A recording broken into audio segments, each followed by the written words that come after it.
hot. Gaz Hayes, welcome to H Hour. Thank you very much. Good to have you. Good to have you. And actually, thanks for making it slightly earlier than the previous scheduled time, even though you forgot that we were doing this today.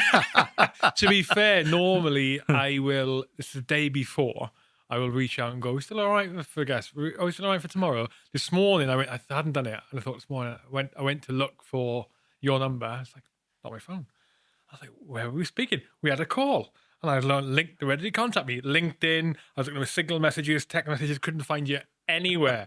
And then I found it in the group chat with the Yeah, introduction from Mark. yeah. So there we go, the plug for Mark. Thanks, Well, at Mark, least for that the works. Well done, Mark. Brilliant. Right. Let me just adjust this camera slightly. Questions from the subscribers watching in the live stream. If you are listening to this podcast after the live stream, so you've got it in your podcast app, it means the live stream's already happened. This podcast is going to roll straight in. This icebreaker is going to roll straight into a full podcast with Chris with Gaz. If you want to submit questions for future guests, you need to be a subscriber, so make sure you do that. Okay, kicking into the questions straight away from our platinum subscribers. Question number one from Coke. Are the police good at getting straight into it? Are the police good at supporting officers with mental ill health? It's a very good question. You only need to pick up the newspaper or switch on the telly to see what is or isn't happening and to make up your own minds. Mental health within the police service, as I would suggest, been something that's not really been dealt with in the best sort of format. If we reflect on PTSD as a condition, technically, it's always been sort of, linked with the military, and rightly so. And it took a number of years for PTSD to be finally recognised within the military confines. Within the police service or any other part of the military services, it's often brushed under the carpet as just stress and anxiety, job-related trauma.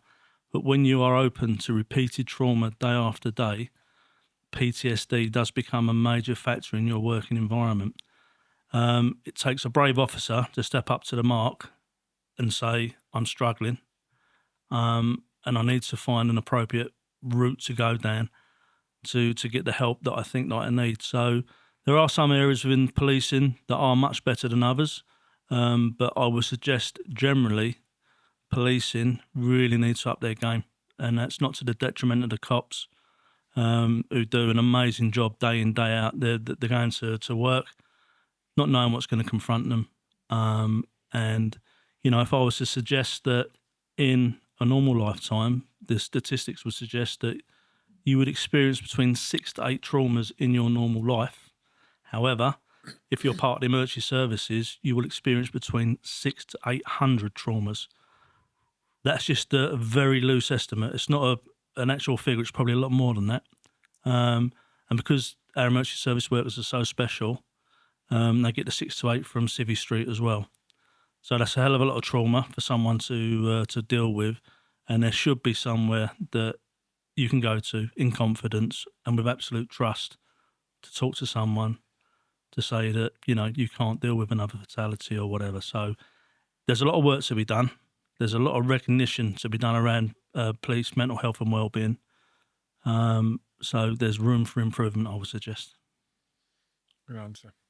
Okay, question number 2. The question is, what does it feel like to save someone's life, and how does it change you as a person? Wow. I did that on a number of occasions in the job. And it's something, whilst you're going through that process, you don't actually think about, because it's your job and you're doing what you've been trained to do. Not necessarily in the right format. You just put it together as you hit the ground running. You come away from that incident, and technically you've done your job. You go away, write your notes up, and that's it, because I don't know how to best phrase it, it's just part of your job. Sometimes you get recognised for it, you get a commendation or whatever for a job well done. But for the vast majority of men and women within the services, it's something that we don't sing about. or make a fuss about because it's our job and that's what we do. But it is, I suppose, on reflection, and even now, with the role that I've got now, when you get messages coming through and just saying, Gaz, thanks for saving my life. I've never been one to take a pat on the back very well. I get a bit, embarrassed, and I'm very humbled by it all. But I would suggest, for a lot of men and women out there, it's just part of the job. It's nice that you've done it, and it's something you reflect on. At the end of the day, you're just glad that person's still with us. So it's a nice feeling. Don't get me wrong, I'm not knocking it down, but I wouldn't suggest it's something that we go out, or I went out daily to think about that today's the day I'm going to save someone's life. So it's nice when it happens, and even if you prevent someone from taking their life, equally as important. But no more, no less, sort of to your general daily routine. It's part of your job, and that's what you do. Okay. What was your first day in the early stage, in the first sort of few weeks of being a police officer like? How do you remember those days? Good memories, actually. I mean, I joined the police very late in life. I was about 33, 34 years old. So I was classed as a mature student, which was an odd title in itself, because myself and academia have never been friends. So to be called a mature student is, and I'm not mature, trust me, very infantile in my thought process. But it was weird. I mean, I used to go to my probationary tutor, and he was a lot younger looking than I, and people would come to me for some reason. They often say cops have this thing. People get drawn to a cop because they've got this, I don't know, this aura or whatever, and you almost recognise there's a little bit of authority there. And it used to really wind my tutor up because people would come to me and he sort of stood there looking like, what's going on here? And I'd have to, embarrassingly, if I couldn't answer a question, go, if you go and speak to my tutor cop over there. It was interesting, especially being based up in central London with a tutor unit at the time. And it was my first experience during that street duty period where I had my first fatality. And again, it's the person didn't die immediately. I found myself under train with all these roughy-tufty firefighters and paramedics, and there I am doing my thing as someone's life is slowly slipping away. And it was something we certainly had no input. Was it an RTA or something, was it? Person under train. Oh, the train. Oh, yeah, sorry. So I was British Transport Police, yeah. And, it's just, it was a weird thing. And you think, I've had a couple of good arrests that were notable and, ticked off a lot of the boxes that you need to tick off as you go through your probationary period. But I didn't anticipate a fatality that early. And it changed, dare I say, my perspective on policing on the railway, because we'd had some input into fatality on a railway. But when you're dealing with it firsthand, you throw that grainy little video out the window. So early days, lots of good memories, and picking up a lot of good people skills that took me through the rest of my career, which was a good grounding, to be honest with you. So I really enjoyed it. It was straight away. It's a job that I loved. I loved to pieces. It was brilliant. Really enjoyed it. Oh, that's good. How has being a parent changed you? What advice would you give to police officers who are parents? So, being a mature student stroke police officer, I'd already got 2 young boys at the time. My wife was still a serving police officer. And I think if there was any words of wisdom that I could offer, it would just be open and frank with your kids. Don't hide anything. Whatever they're going through, we're talking different times now from, say, when I was 5, 6, 7 years old, back in the early 70s, times were different. I would suggest that I never had that experience in being as open and frank as perhaps I might have wanted to be with my parents as I am with my kids now. But yeah, don't shy away from anything. And if you can see them going down the wrong path,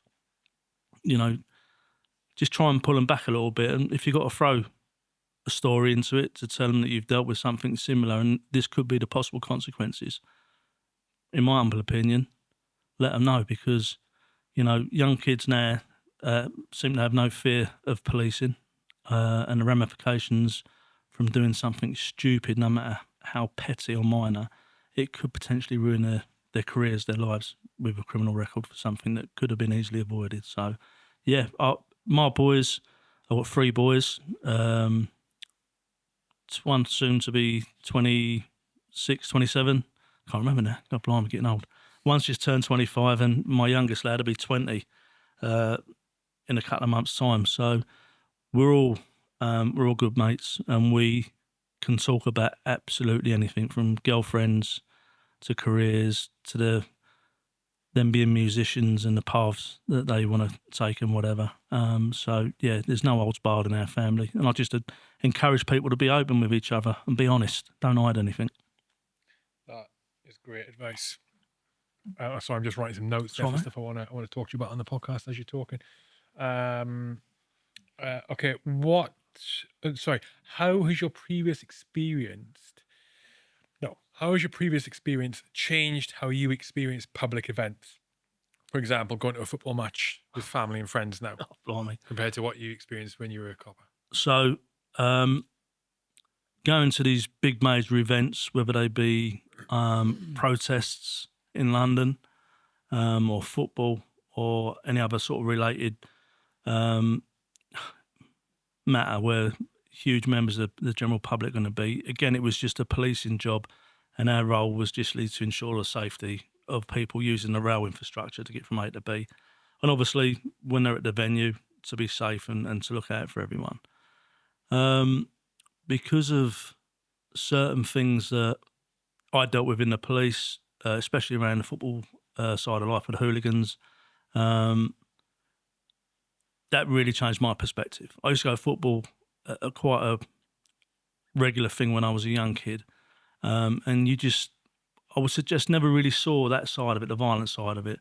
But when you're policing those events, you see the horrible side of it. And now I'm away from it, I don't go to those events.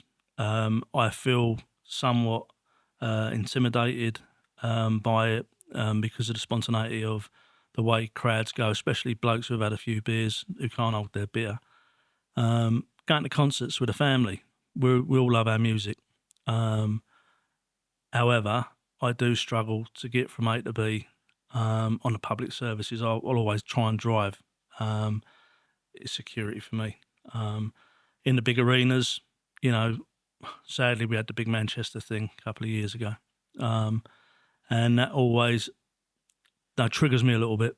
But we still go. But I am still like a bit of a cat on a hot tin roof. To be fair, I'm always vigilant. I'm always looking for stuff that's not really there, but that's part of me now, and I can't change that, unfortunately. So whilst I still enjoy the odd occasion where we do go out as a family, or just me and the war department, we go to a gig and we'll have a nice time. But yeah, I'm always on my toes, so it can be frustrating for people around me with my sort of behavioural patterns sometimes that I try and rein in. But yeah, you do get to see a different side of life from policing it to actually going there as a member of the public.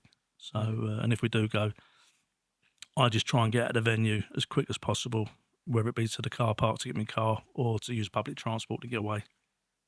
That's just the way I am there. Is it fear? Are you feeling fear when that's going on? Yeah. Absolute fear. I dread it. I struggle using trains coming into London. It's an overwhelming thing. If I was to just divert a wee bit, nearly 20 years ago, I was down at the Honourable Artillery Company in a temporary mortuary dealing with the victims of the London bombings. I haven't been up here for years. And if I do come into London, I don't come round here because of the... Oh, really? Yeah, because of that memory. Oh, shit. But it's a good... No, listen, it's something I've got to learn to deal with. And, I keep getting invited up here to meet mates and whatever, and retirement dues, and, one of which I've got next month. I've got to bite the bullet and deal with it, Do you know what? Yeah, I mean, obviously we're going to talk about that 7-7 piece on the podcast. I hadn't the closeness of where we are now to the HSC. I hadn't even considered. No, listen, it's fine. It's absolutely fine. Well, no, I should know better. No, honestly, mate, listen, every day is a challenge, and there's just another little anomaly that's thrown in the pot, and we'll get round it. You know what I mean? It's not a big one. What advice would you give someone who's experiencing what was your mentally hardest time? Talk. It's the biggest thing in the world to actually accept your feelings and why you're feeling the way you are, and having that understanding is an incredible thing. The next big thing that you need to do is talk to someone, because if you don't talk to someone, trust me, it will come and bite you in the ass, and it will hurt, and you could end up in such a bad, dark place that you may never ever get out of that dark place. Especially for blokes, statistically, we are the worst in the world for showing our emotions. We still adopt this caveman principle. We get up in the morning, have a pee, have a fart, go outside, bash something over the head, throw it on the kitchen table for the wife to cook up, and that's our day done. That's about as emotional as we get. Stop. Just stop it. If you need to have a cry, if you need to just go up to someone close to you and have a cuddle, do it. There's no shame in it. You're only feeling the way you are because you've had a trauma. You've experienced a trauma or repeated trauma. And it will get to a point where you need to express that you are struggling. Because if you don't, trust me, as we'll discuss later on, you will find yourself in the worst place ever. So all I would suggest, especially with the fellas, get out there, talk to someone. Our details will be put out with the podcast later on. Talk to us, talk to someone that understands it. Us being PTSD 999. Yeah. Thank you. It's all right. Okay, 2 questions left for the icebreaker. How does the British Transport Police compare to the Met? 2 entirely different worlds. Purely for the 2 factors, really. Obviously, the ground that the Metropolitan Police cover, as opposed to the British Transport Police, we are the custodians of the railway network and the underground. We can go outside of our jurisdiction, i.e. outside of a station, and we are, the British Transport Police hold the King's Warrant, so they have as much powers of arrest, in fact even more than the Metropolitan Police do, because of all the bylaws on the railway. So whereas the Metropolitan Police will need reasonable grounds to suspect something's going wrong or reasonable grounds to stop and chat to someone, British Transport Police, and this is one of the many secrets of the British Transport Police, is that if someone is in the boundary of a rail station, and in your eyes as a police officer, British Transport Police officer, they're acting a bit strange, that's enough grounds for me to go up and go, "Hello mate, how you doing?" And it catches people off guard. Now, I've caught murderers and terrorists by simply doing this. Honestly, you all right mate, you travelling today? What's it got to do with you? Well, in fact, it's got a lot to do with me because you're actually on railway property. Unless you've got a ticket to travel, you're trespassing. So it does bother me that you're acting in the manner you are. Boom, there's my in. I've now got reasonable grounds to stop and search, to stop and talk. Oh, I'll P&C you. And what do you mean I need some more people to come and assist me because this bloke's a terrorist? Yeah, no worries, thanks. Jesus.